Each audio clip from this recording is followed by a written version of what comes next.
program, Debunking Myths about Kundalini Yoga, What This Practice Is Not, with Dr. N Ganesh Rao. I request everyone to please switch on your cameras and sit with a good internet connectivity. Kundalini energy, often associated with the divine feminine, is a much discussed topic online. But unfortunately, the internet is full with misinformation about this energy. We are here to set the record straight.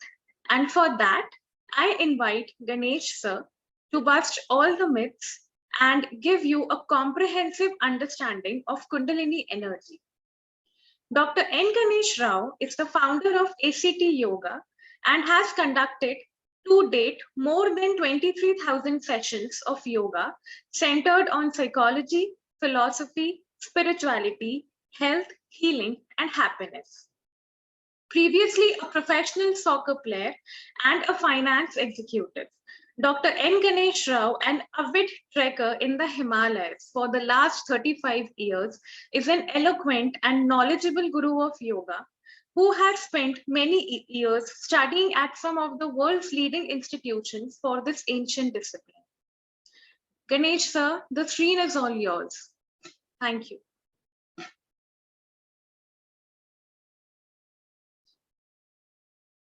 Sir?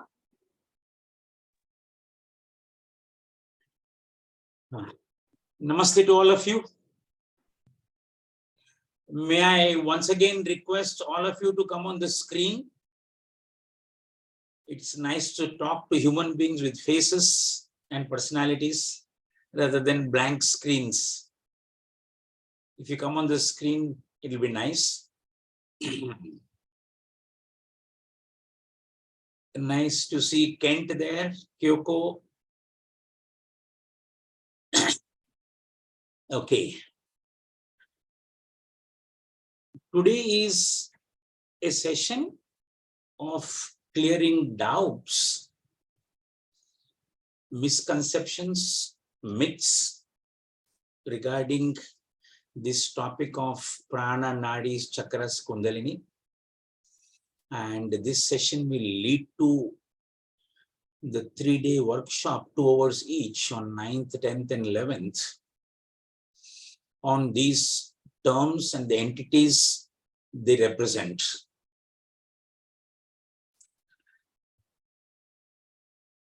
The topic by itself is very fascinating, and these concepts, also the entities represented by these concepts, they belong to what we refer to in yoga as Sukshma Sharira or subtle body,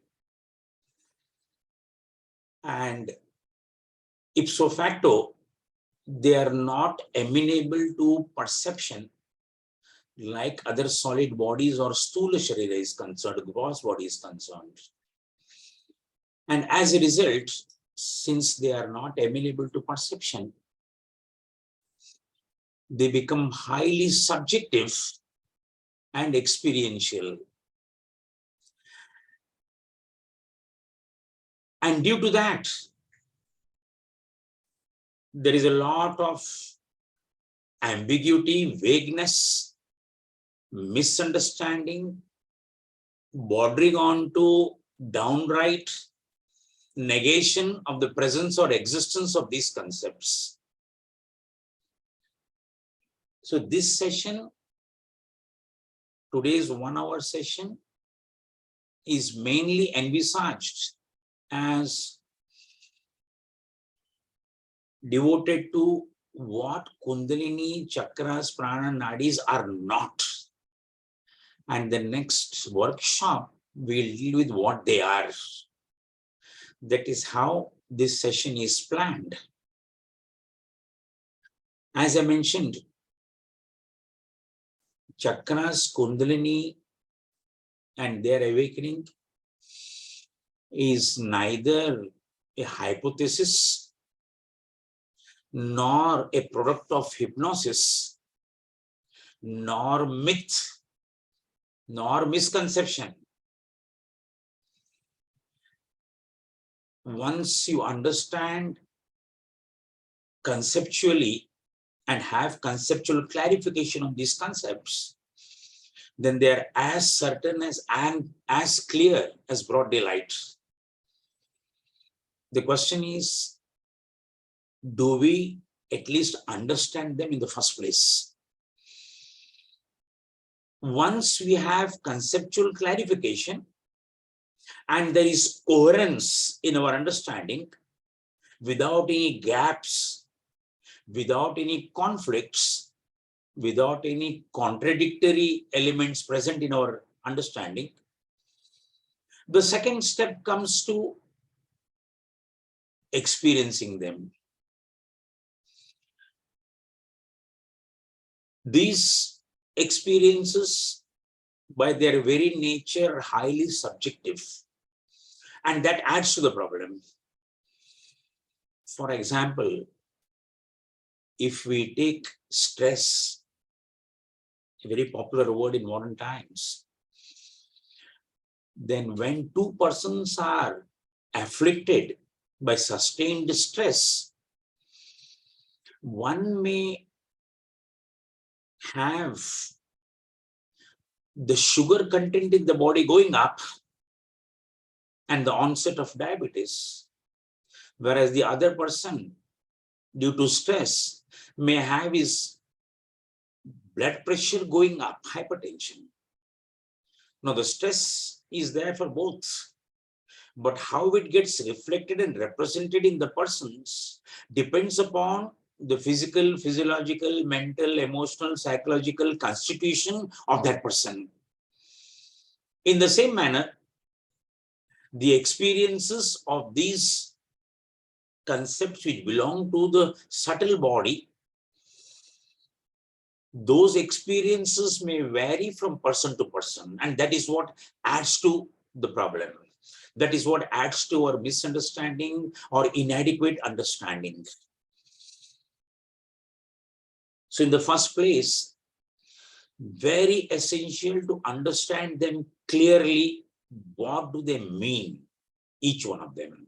Whether you talk about prana, whether you talk about nadis, whether you talk about chakras, whether you talk about Kundalini, whether you talk about awakening of the Kundalini, energizing of the chakras, once you understand them very clearly without any misunderstanding and your understanding is coherent, then you can actually see what happens when you do the practices which lead to an experience of these concepts.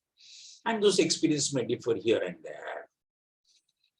So today's session will be devoted towards clearing of certain misconceptions, myths. That's why we named the session as debunking of myths.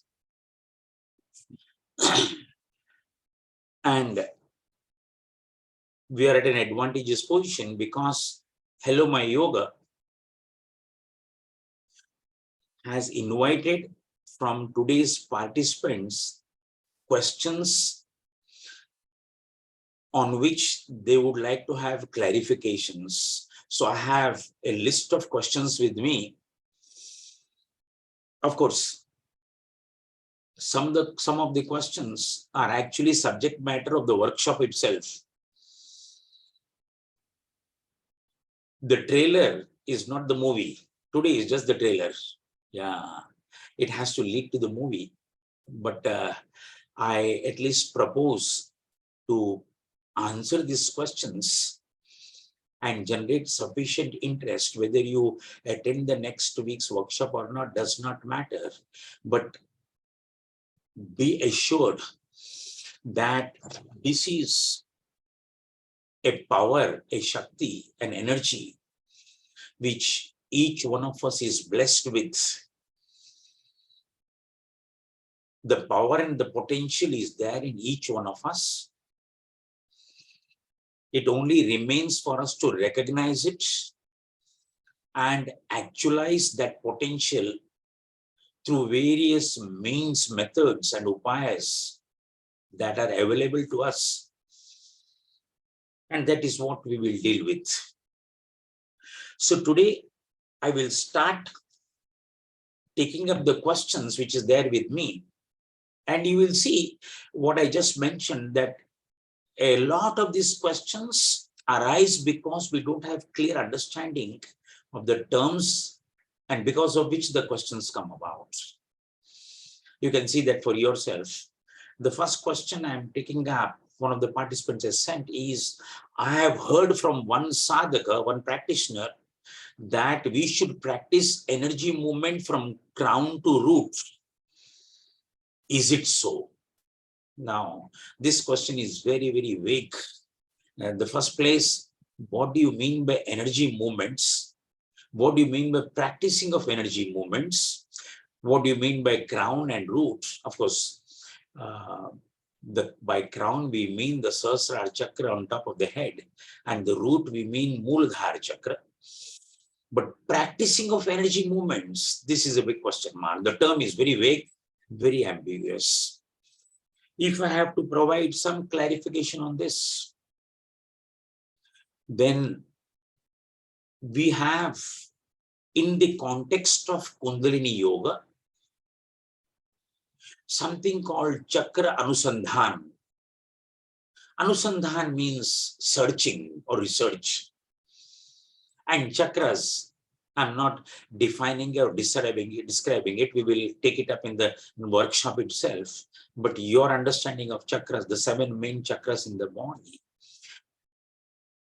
Chakra Anusandhan means searching or trying to locate the chakras. Okay, that is Chakra Anusandhan. And when we talk about Chakra Anusandhan, we are talking about 2 psychic passages termed as Arohan and Avrohan. Arohan passage, psychic passage, is a passage which leads from the root chakra, Muladhara chakra, from the front part of the body through what is called as Chakra Kshetra, chakra areas. All these terms will clarify in the next workshop, but just be with me, have patience. Yeah, from the Muladhara chakra in the perineum, if you connect all the chakra kshetras in the front part of the body, so from the perineum region to the pubic region, to the navel region, to the center of the chest, to the throat, okay, till here is the Arohan passage. And from the throat, the Arohan goes directly to a chakra called Bindu chakra at the back of the head.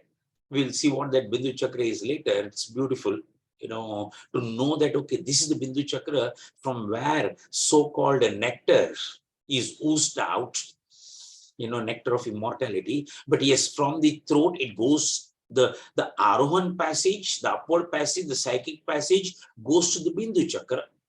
And the downward passage from the Bindu chakra goes to the Agnya chakra, that is the point where the spinal cord meets the cap of the skull, the chakra point there, and then slowly it comes down through the spinal column from the various chakras back again to the perineum region.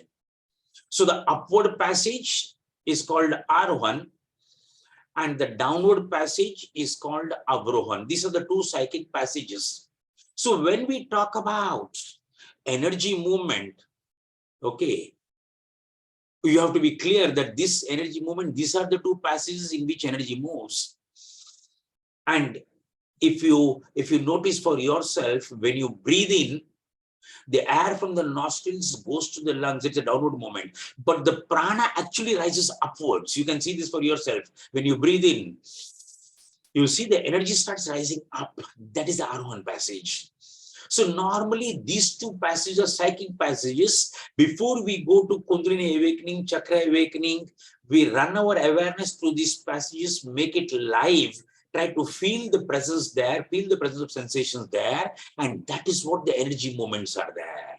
So very clearly, the upward passages from the front part of the body, the downward passages from the spinal column through the chakra points there. And this is what this question, practicing energy movement.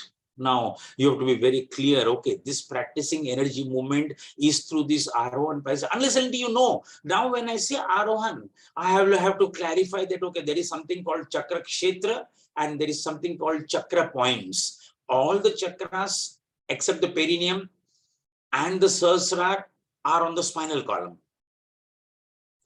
But the Chakra Kshetras are the corresponding point of the chakras in the front part of the body. So the navel center in the stomach is the Chakra Kshetra of Manipur Chakra, where the Manipur Chakra is on the spinal column corresponding to that navel region on the spinal column. So you have got Chakra Kshetra and Chakra. Yeah. So the movement is through both. Okay.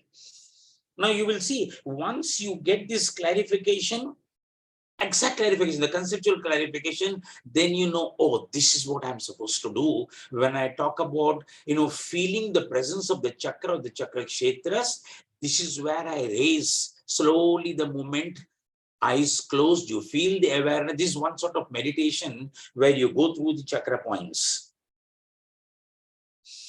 The next question that comes up is Kundalini energy raised active for everyone?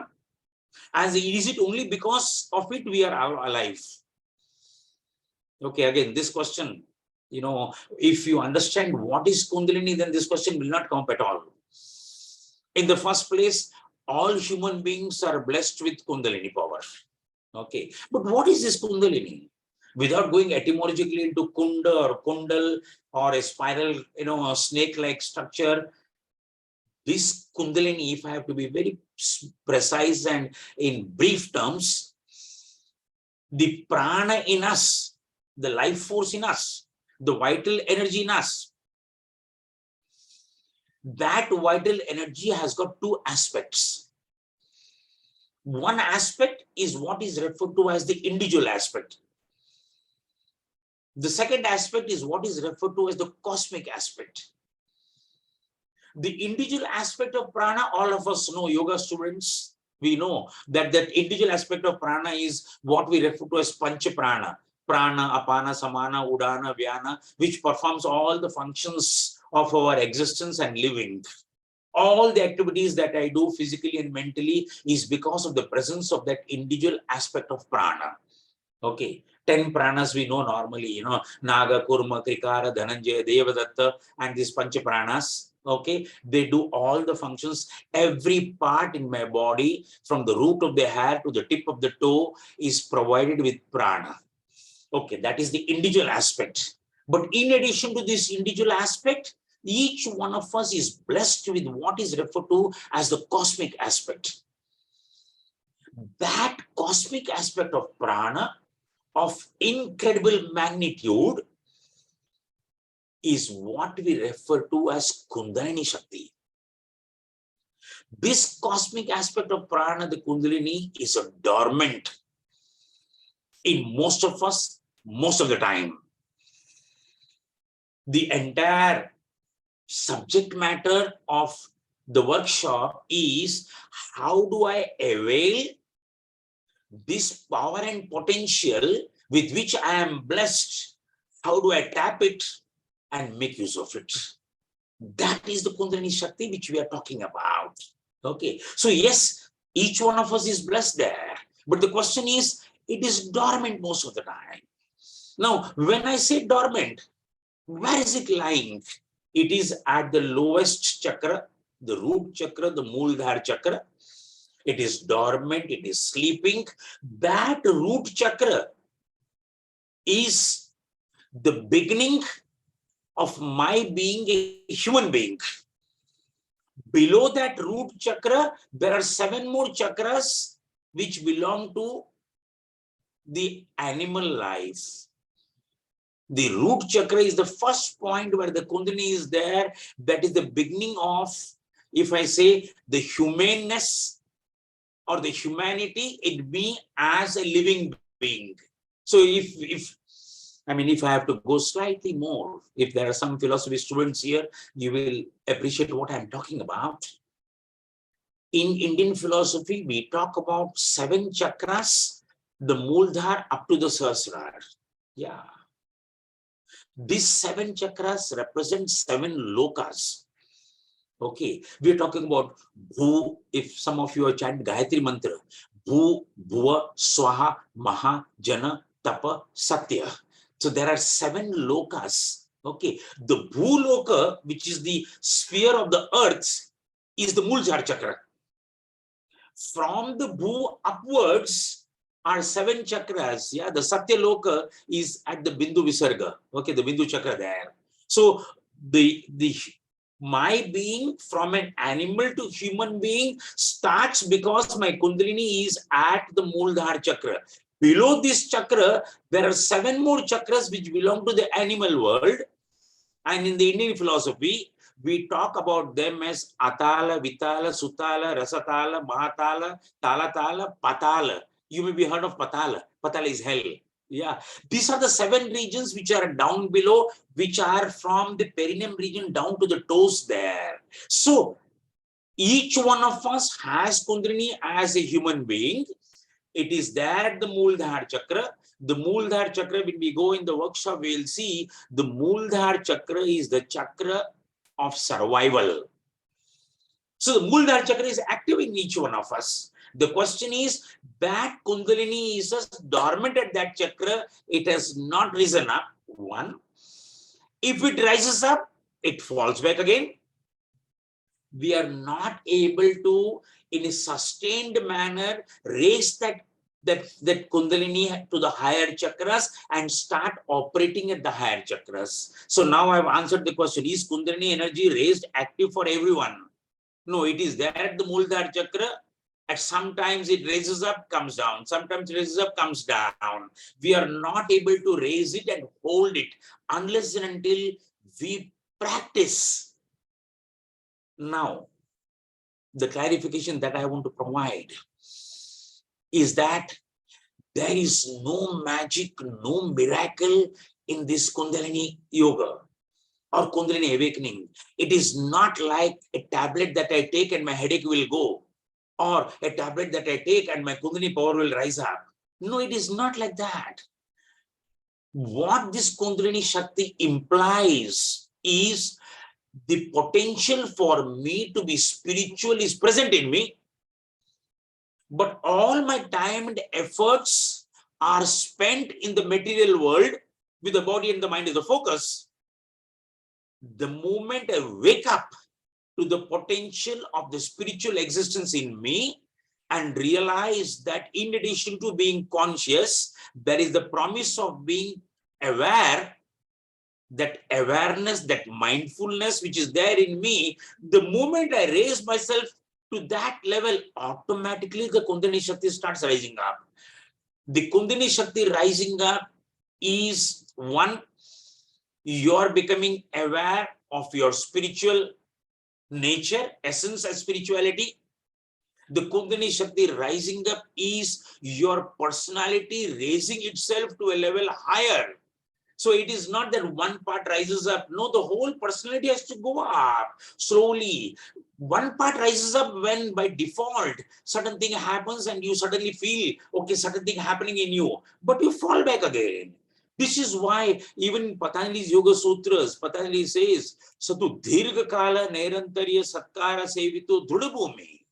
You have to practice these practices for a long period of time, unbroken and with full conviction that the practice that you're doing will get you the benefits of the practice there. So there is nothing miraculous or magical in the Kundalini Awakening. The Kundalini Awakening is you're working upon yourself in all dimensions of your personality and raising the stature of your life itself. So when you raise up, automatically the Kundalini rises up. So yes, it is active in us. In most of us, it is active at the basic Muladhara chakra or the Swadhisthana chakra, the sustenance level, the survival and the sustenance level. It does not rise higher than that unless and until you put efforts. Okay. Now the next question. Some person has said that when he or she was practicing, I don't know, it is he or she, but the question says, when I was practicing Reiki, suddenly I felt a chilling sensation rising up from my spinal column. I had out of body experiences. I was as if I was looking at my own body from outside. Okay, does this happen? Okay, again, my answer to this is very clear. Okay, as long as, is this Kundalini awakening? My answer to this question is, as long as you have doubts, it is not Kundalini awakening. If it is Kundalini awakening, you will not have doubts, it has already happened. The moment you are asking, yeah, is it so? There is a doubt there. Of course, when you talk about Reiki and Kundalini awakening, one has to go slightly into detail how the two are connected. Yes, Reiki is pranic healing, and you are doing healing through prana, through the energy. Kundalini is also energy, so there is, a connection is there. Okay, both deal with energy. But then because you are practicing Reiki, does this happen? No, it's a big question mark. You are practicing Reiki, providing the healing benefits to someone else, in which case, how is you feeling? How are you feeling? A chilling sensation rising up through the spinal column. Now, this happens because lots of time we wish, and that wish is very strong, that I wish the Kundalini awakens in me. So if something happens, I say, oh, it is happening. It is like when I sit for meditation, I wish that, okay, I experience that meditation state. And then you see, oh, I saw a red light on top of my head, or a bright light in between the eyebrows. Is it meditation? Now, the question, is it meditation? If it's there, then none of this matters. Just shut down. Don't talk about it at all. If the experience happens, it will happen in such conviction that you'll have no doubt at all. But having said that, yes, when the Kundalini awakens, because it awakens to the Sushumna Nadi, which is through the spinal cord, the sensation on the spinal column is there. So one cannot belittle or deny that, okay, it is not there. Yes, it is there, definitely. But what has happened to you from outside, nobody can say. This is the problem. Your level of awareness, your level of spirituality, from your level of even yoga, your yogic nature, from outside, nobody can judge or say. It is for you to see, okay, is my level rising up or not? That is why, being a professor of yoga, I always have this, slightly, painful feeling that yoga is not a subject matter of giving exams and getting marks there. Because by getting marks or getting good marks, nobody can say that you are more yogic. No, the yogic nature of yours comes in your day-to-day life, how you look at life, how you behave. It comes totally, it is not subject to marks, and that yogic nature has to affect the total personality by itself. The Sattva starts rising up more and more. Okay, I am taking the next question.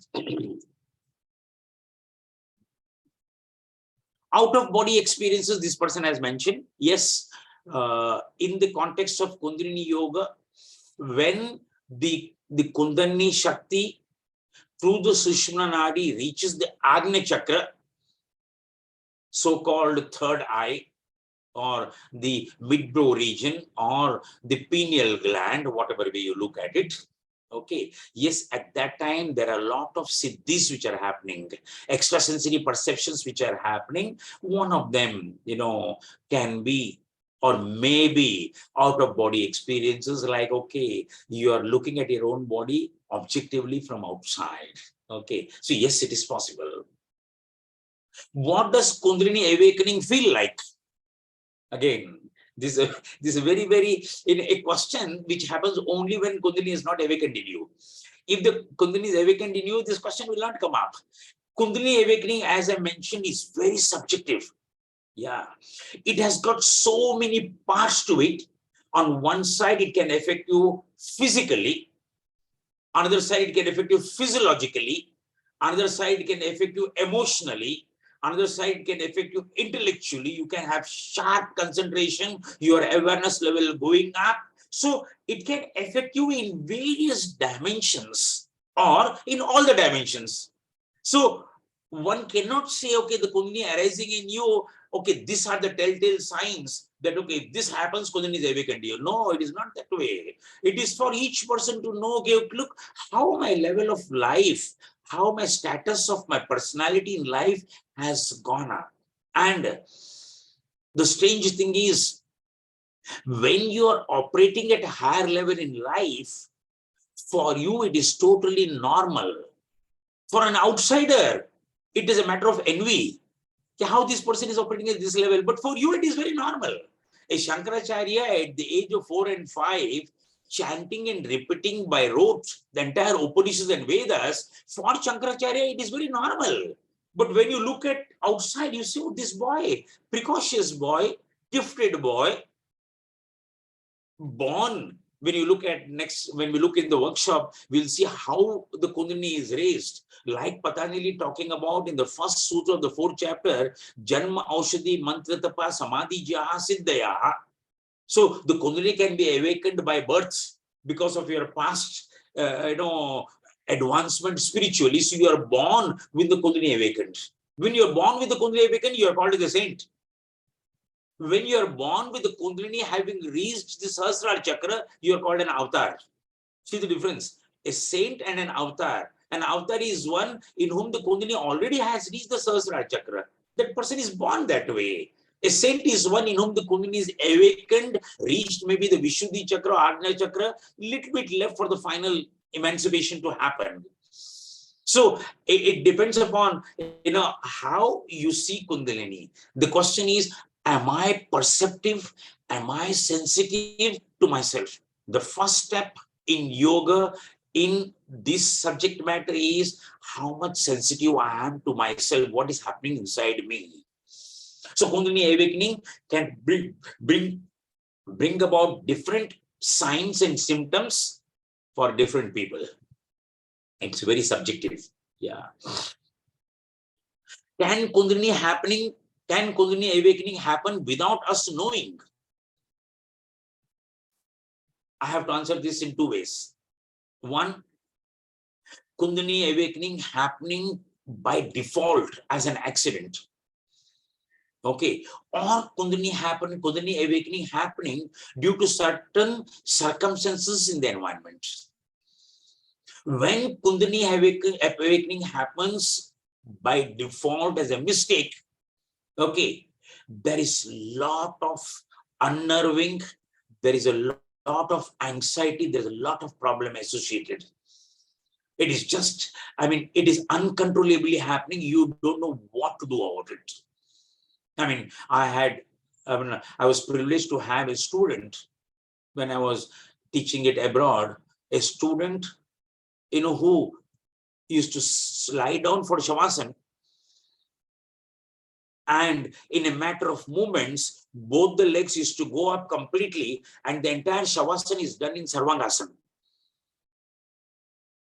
Or a person who sits, and the moment the person closes eyes, the body starts moving. Yeah, uncontrollably. You're not able to control it. No, yes, it can happen. This is that the pranic Shakti going wrong. And this is really unnerving, a source of anxiety, fear. How do I control it? Yeah. But having said that, Kundalini Awakening also happens, if I give you the benefit of my experiences, Kundalini Awakening happens by default when you go through intense emotional experience. And when you go through a crisis situation. In both the situations, Kundalini awakens. And that is why you will see in crisis situations, a person, an individual, is able to do much more than what he or she thinks that he or she can do. A crisis situation brings about by default that stored power inside you. How do I meet this situation now?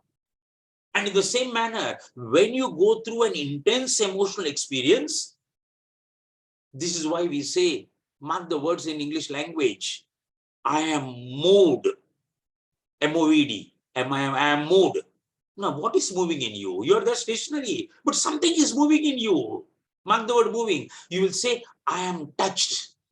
Now, what is touching you? Who is touching you? Where somebody is touching you? Nothing. There is something happening inside. In fact, in that one intense emotional experience, it is not change which is happening in you. It is transformation which happens in you. And one of the effects of Kundalini awakening is total transformation of yourself as a human being, because the power inside you is so powerful. We'll see this, what transformation I'm talking about. What do I mean by transformation? Because this is what actually happens. So, yes, Kundalini awakening can happen without us knowing. Also, if a person is done a lot of tapasya, develop the willpower strongly, that person is capable of doing through willpower, determination, lots of things, which when you look at some other person, when other person looks at this person from outside, he will say, how is he doing it? But this person for whom the willpower has raised to that level, it is quite normal. So it is without the person knowing, but some efforts have gone into it. You're operating at a level where you don't feel something strange in you. This is what happens to musicians who have reached certain level. This is what happens to dancers who reach certain level. This is what happens to sports persons. This is what happens to all people associated with arts. They are able to bring about creativity, which for them it is very normal. But when outsiders look at them and say, how is this happening? No, they have raised themselves by that sadhana, by that practice, that creativity, which for them is normal. They will not even know that, okay, this Kundalini awakened in me. But when outsiders look and say, this is not possible. So yes, it is possible for the Kundalini to awaken without our knowing. When you are born with the Kundalini awakened, for that person, he or she does not know the Kundalini is awakened. But he or she is able to do so many things as a child itself, a child prodigy, a precocious child, a gifted child. The Kundalini is awakened. Yes, if you go by law of karma, sometime in the past lives, efforts have been put to there. Remember one thing, I'm repeating again and again. There is no magic, there is no miracle. In spirituality, the law of cause and effect is more stringent than in science. Where we talk about science as cause and effect, let me tell you, in spirituality, the law of cause and effect is more stringent than in science. The only difference is, in science, because we deal with material world, the cause and the effect can be seen and can be connected. Whereas in spirituality, because we are dealing with the Sukshma Sharira, the subtle body, the cause and effect is not easily seen. So we think, oh, it's magic. It has happened out of blue. Oh, it's coincidence. It's fortune, good fortune. No, there is nothing of that sort. There is a cause, there is something which leads you to that. Okay. I'm coming to the next question. I hope I'm able to take all these questions. Can chakra get blocked? If yes, then how? I mean, this sort of talk is very popular in the social media. And nowadays it has become part of our normal jargon that, okay, my chakra is blocked. I mean, you must first understand what you mean by chakra is blocked. First of all, chakra block. A chakra etymologically means a wheel, WHEEL, a circle.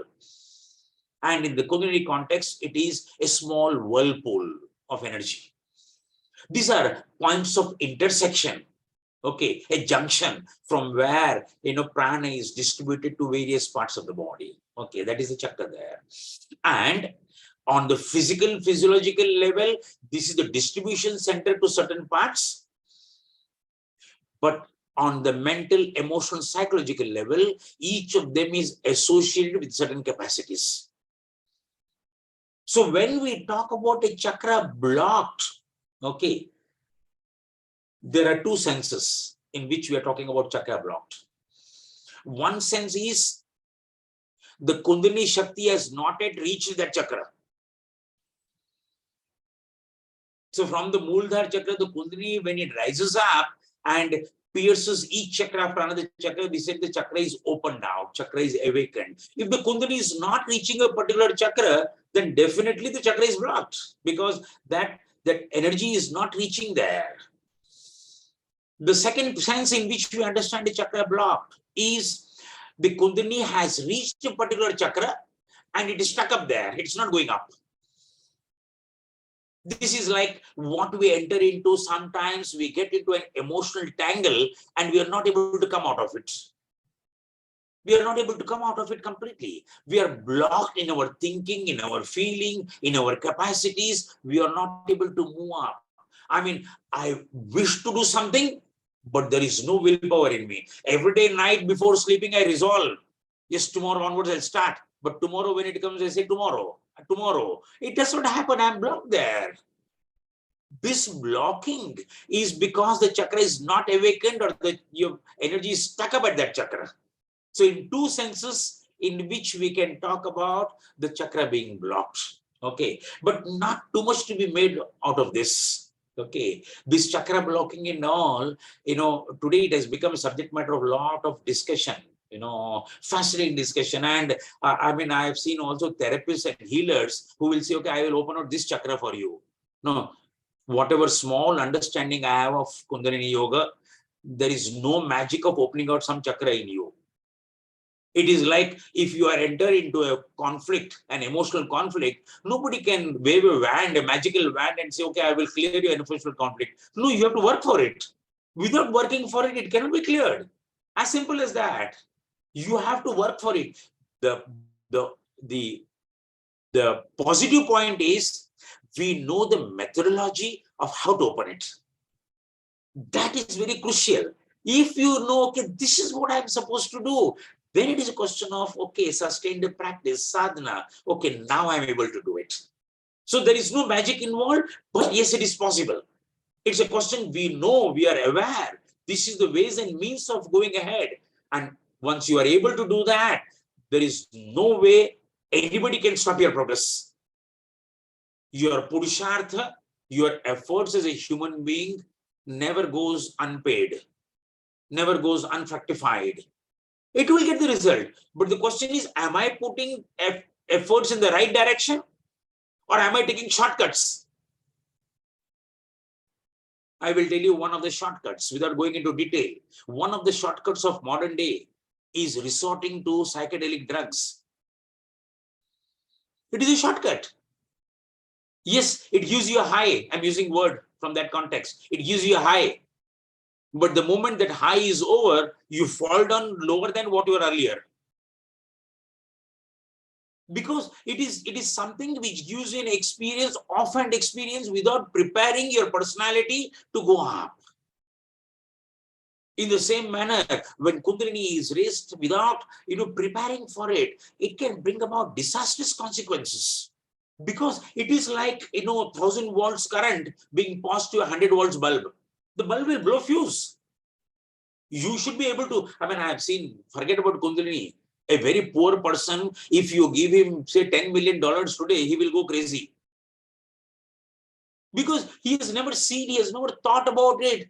In material terms, he will go crazy. In energy terms, what will happen is totally unpredictable. We will see the disastrous consequences of Kundalini awakening without doing adequate preparation. It's too harmful. Okay. Why Patanjali or Bhagavad Gita don't talk about the chakra, and also in Buddhism philosophy, there is no chakra system. I want to throw light on this, is that in Tantric Buddhism, chakra system is there. Elaborate system is there. So it is not that in Tantric Buddhism, there is no chakra system. Yes, it is there. One. Second, you talk about Bhagavad Gita. Why does not it talk about it? Philosophically speaking, we have two spiritual traditions in India. One is the Agama tradition, one is the Nigama tradition. The Nigama tradition is of the Vedas. The Agama tradition is of the Tantra. So the Agama tradition proclaims Kundalini. In the Nigama tradition, Kundalini is given not so much of advertisement. Number of Upanishads talk about Kundalini. So it's not there, it is not there. It is there. Okay. Also, now coming to Patanjali Yoga Sutras, my subject. In Patanjali Yoga Sutras, there are several places where Kundalini and Kundalini subject matter is dealt with.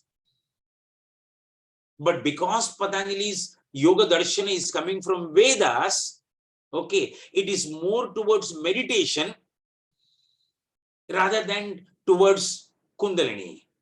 Now I will tell you two important points. You are reaching the goal of self-realization. You talk about nirvana, kaivalya, moksha, mukti, salvation, liberation, whatever name you give. Basically, this happens on two paths.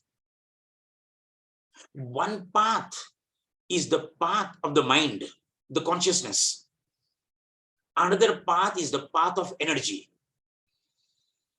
Because energy and consciousness are the two basic forces which make up everything in the universe. And this, in Tantra, we talk about as Shiv and Shakti.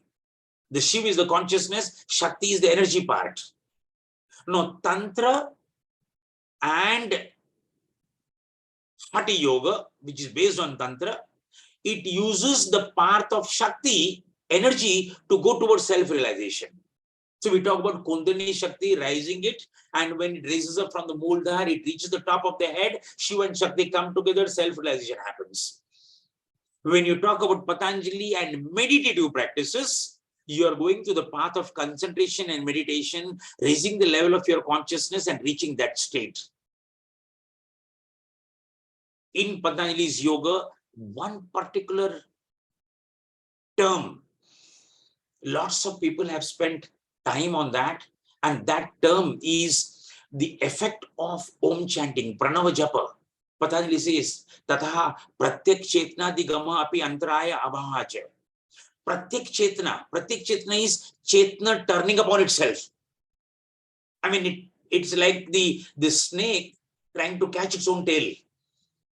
The Chetna turning upon itself. I mean, this has been given by a number of commentators as, okay, is he pointing towards Kundalini? Okay. And if some of you are familiar with the third chapter of Patanjali, the part of Siddhis and Vibhutis, the Vibhuti Pada, see how beautifully he says, Nabhi Chakre Kaya Vyo Jnanam. He does not talk about Manipur Chakra, he says Nabhi Chakra. Nabhi is the navel. Okay. When you meditate on the navel center, you will get the entire organization of the body, you will learn. And now see what happens. From Nabhi, okay, he says, Hridaya Chitta Samvita. If you meditate on the heart center, you will understand your mind fully. Kanta Kupekshita Pipasa Nivrittihi. When you meditate on the throat region, you will have complete control on hunger and thirst. Murda Jyotishi Siddha Darshanam. When you meditate on the Murda region, you will have darshana of Siddhas. So look at this, how he is going from navel to chest to throat. Yes, here at the back of the mind. Okay. He talks about Kurma Nadi, Nabhi Chakra, though they are not used in the same sense as we use in the context of Kundalini Yoga. But that term Nadi, yes, it is coming there. So it is not that Patanjali is totally, bereft or there's no mention of Kundalini there. Yes, it is mentioned there, but the significance or emphasis on meditation, not on the prana part. Whereas Hatha Yoga, coming from Tantra, directly talks about pranayam with bandhas so that you can awaken the Kundalini, and the Kundalini can do the Chakra Bhedana and reach the Sahasrara Chakra there. The Hatha Yoga based upon Tantra directly goes towards the energy side. Okay. In Tantric Buddhism, there is emphasis on four main chakras: the Manipur chakra, the navel region, the chest, the throat, and the Sahasrara. In the Sahasrara, in some tantric texts, they talk about Ushnisha Kamala, the lotus of the Ushnisha, the fourth one here. Also, in Tantric Buddhism, if you look at the most famous mantra, Om Mani Padme Hum. See, Mani is the jewel of the lotus. And Manipur Chakra is the city of jewels. The word money is very common there. Mani Padme Hum. So in Tantric Buddhism, it's elaborate there. No two things about it. So it is there definitely. Is chakra and fascia related? Directly, you cannot say or expound upon the relation, but chakra is related to each and every part of your physical and physiological anatomy. Because the chakra is that which energizes or supplies energy to every part of the body. Fascia is a part of the body which is, very thin below the muscular level there, a thin whitish layer there. So yes, chakras are related to that because chakras provide energy to that part of the body. It is related. Then nowadays there are many tools to heal the chakras like crystals, different fragments. Do they really work? If yes, then how? There are many tools to heal the chakras, like crystals. In this context, I want to draw your attention. In yoga and Sankhya, we talk about Dukhatraya, 3 sources of sufferings for human being. And one of the sources is Adi Devika. Okay. Adi Devika is a source which is coming from disembodied beings. Okay. Ghosts, spirits, disembodied beings. Okay. And the remedy for this, mentioned in the Sankhya text, is gems, stones, crystals, mantra chanting. Yes, the crystals are used as a remedy, but let me clarify more. The gems, the stones, the crystals, the mantras, they generate an armor of vibrations around you such that negative energies don't afflict you, they protect you. So your gems, your stones, they deflect negativity from coming towards you. So in that sense, yes, they are protecting your chakras. Yeah. So there is reference to that in the text that, okay. And today we know, okay, look, I know of people who, if you're, you're a short-tempered person and you get angry at the drop of a hat, then most of the time, a common thing is you put on your ring finger a silver, ring with a white pearl on top of it, which is meant for reducing your anger in you. Now it is up to you to say, is it chakra healing or is it healing my anger? Yes, your anger happens because some chakra is disturbed. Particularly the Manipur chakra or the Anahat chakra is disturbed, so you get angry. So a crystal or that pearl is used to bring down your anger level. So yes, these gems, stones, incantations, mantras, they bring about proper vibrations. They have energy, dimensions to them. So definitely they will affect your chakras there. Okay. There are many tools to fragments. Do they really work? What is the authentic source to learn the chakras? I would have said go to the Google, but I say, no, don't go to the Google. The most authentic source to learn about chakras is your experience. No better source. But then, if I remember correctly, there is the book written as The Serpent Power by Avalon. Okay. It's a huge, thick book of 2-3 volumes with great detailed descriptions about chakras there. And lots of people have written about chakras. And in this subject matter, let me tell you, it is never the case that you read one book and say, okay, I know everything about chakra. No, the reading, the intellectual appreciation and your experience are parallel paths which have to go together. Okay, I read something, I experience. I read something, I experience. Only then you will be able to understand. Otherwise, it's only intellectual appreciation, it doesn't mean anything.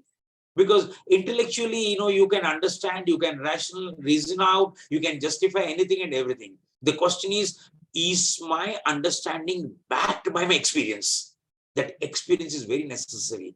Practice is necessary. And when you start practicing, these things happen automatically. There is not much aura of fantasy in them or, miracle in them. You will find why this is normal. Because I'm putting efforts, this is happening there. What is the best source to learn? I feel these subject matters, you'll be, privileged or fortunate if you have a good mentor to learn from. because one can give the advantage of his or her walking on the path to one who is following.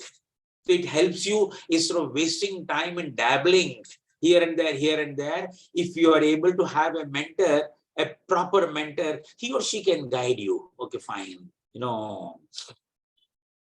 To attain the state of nirvana, do we have to cross through the Kundalini? No, the moment you attain to the state of nirvana, it means the Kundalini Shakti has been raised to the final point. Whether your nirvana state or your moksha state is the fructification of your experience of meditation, or it is fructification of the Kundalini awakening and reaching there, it is two paths which are taking you to that state. Both the states, the nirvana state, the moksha state, all of them are finally the no-mind state, the state of pure awareness. So you can go through the path of energy, Kundalini, or you can go to the path of consciousness or meditation. You can reach the same state. If a person has reached nirvana, yes, Kundalini has awakened and reached the final goal there. What are the effects of Kundalini awakening? Do they affect relationships? Effects of Kundalini awakening are innumerable. Okay. On the positive side also, on the negative side also. On the negative side, if you are not prepared, on the positive side, systematically you are going step by step. They are beautiful effects. Both are effects. Yes, they affect relationships. This question will be answered very clearly when you see the characteristics of each chakra. That a particular chakra means what? When I say I am operating at a particular chakra, what are the ways in which I deal with people around me? I deal with nature, I deal with my own interests, I deal with meaning of life. At every chakra level, what happens in you and outside you goes on changing. To give a simple example, if a person says, my heart chakra or anahat chakra is opened out, what does it mean? It affects your relationship at the core. Where a relationship, the word relationship in psychology and philosophy is, relationship is the association between two relata. And the two relatas associate based on some condition. Every relationship is conditional. You scratch my back, I scratch your back. I get this benefit from you, I give you this benefit. This is inbuilt in every relationship. When the Anahat chakra is opened out, for the first time, love starts happening. What do you mean by love? By love, we mean total understanding, total acceptance, unconditional taking care of a person. I don't require anything from you, but I will take care of you. Where liking and disliking are ethical and moral qualities, love is a spiritual quality. See the difference? Morality belongs to the mind. Spirituality happens when you transcend the mind. Kindness is a moral quality. Compassion is a spiritual quality. All your moral qualities are transcended into spirituality. It's a totally different way happens when that one Anahat chakra opens out. You are like, okay, look, why are people unhappy in this world? I can take care of everyone. Your heart is opened out. This sort of feeling starts happening. No, yes, it affects relationship. If you are at only the Swadhisthana chakra or only at the Mooladhara chakra, then only instinctive urges will hold sway. Hunger, thirst, sleep, sex, the whole day goes. Because you're operating at that chakra level. So your relationship will also be defined by the chakra at which you're operating. When you're operating at Manipur chakra, power becomes important. How much you are able to influence people around you. How much you have self-esteem. So when the chakra opens, yes, relationships will be affected. But as you rise higher, they'll be affected to the positive side. more and more to the positive side. Kundalini Awakening is your progress on the path of spirituality. It is 8 o'clock. I have answered all the questions. Soumya, up to you. Thank you, sir. I think we have few questions in the chat box. Yeah. So Amrita Chakravarti is asking, please do suggest some good book as well regarding Kundalini Chakra or something having an introduction to all the chakras. No, I mentioned the serpent power. I mean, you can go serpent power by Avalon. Okay. Even if you go to Hatha Yoga textbooks, you can get good ideas about chakras. Lots and lots of books are there. As I mentioned, it's not easy to come to the conclusion. I'll read one book and I will come to know everything. No, you will have to go a little bit, take a little bit from here, take a little bit from there. But the basic understanding of chakras should be very clear. Sir, how do you open out heart chakra? I think I will explain this in the next session, in the workshop. Do you teach regular online Kundalini Yoga classes to mentor students? I take a lot of workshops pertaining these students. Yes, I have at least about 50 students who have been with me for the last 10, 12 years. So regularly, weekly, we meet once a week for 3 hours and go on talking about various subject matters. Is it really possible to access and manipulate the Kundalini so easily through meditation yoga? Came across a few claims about it. No, when you use the word so easily, I do not know how easily, but yes, it is difficult, but not impossible. The question is, are you prepared to walk the entire length? Are you prepared to put sustained efforts? The first thing is conviction is necessary. You must have conviction. Yes, I am going to get these things. I am going to benefit. I want to, spiritually progress. Then the efforts happen very easily. We will, in the workshop, we will deal with various ways of approaching Kundalini Awakening. It's not one simple way. Hatha Yoga talks about state away pranayam, bandhas. Bandhas, mudras along with pranayam, a short way of awakening the Kundalini. But there are so many other ways that are possible.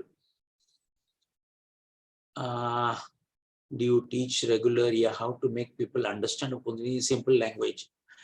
No, this question, I thought I was using simple language just now. And maybe if you find it difficult in the workshop, I will use still simpler language.